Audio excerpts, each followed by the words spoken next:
Hello guys, so may share lang sa inyo. So, nabigyan na ba kayo nito? Nag-iikot sila.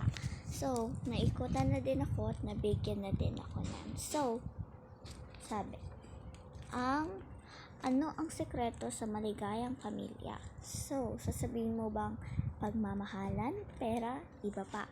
So, ang sabi dito, ang sabi ng Biblia, maligaya ang mga nakikinig sa salita ng Diyos at tumutupad nito. Lucas 11:28, bagong sanlibutan salin. So, babasahin natin guys. Dahil di pa ka nakakabasa ng Biblia. So, mapaniniwalaan ba natin ang sinasabi ng Biblia? Oo, sa dalawang dahilan. Ang Diyos ang tagapagpasimulan ng buhay pamilya. Sinasabi ng Biblia na ang Diyos na Jehovah ang pinagmulan ng pangalan ng bawat pamilya. Efeso 3:14-15. Sa ibang salita, nagkakaroon ng pangpamilya dahil kay Jehovah. Bakit mahalagang malaman iyan? Isipin nito. Kung nasarapan ka sa isang ulam at gusto mong malaman ang mga rekado nito, sino ang tatagpuan mo? Hindi ba't ang nagluto nito? Sa katulad na paraan, kung gusto nating malaman ang mga rekado para sa maligayang pamilya, alamin natin ito mula kay Jehovah. So guys, ang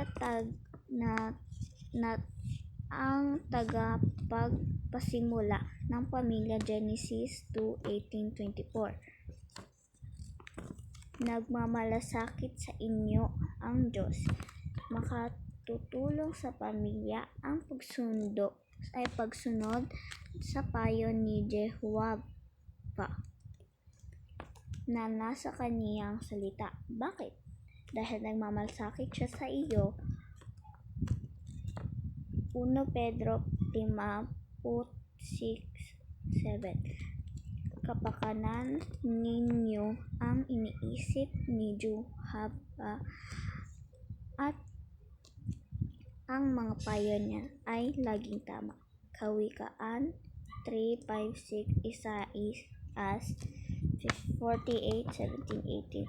Kung wala kang Biblia, mababasa mo ito online sa www.jwave.org. So, ba't ko po ito binasa? I want to share their happiness because I received this Bible. I received this when they were smiling. So, I want to share this. My dad is not here. My mom is in school. My brother is in school. My brother has a sick, but my dad is in abroad.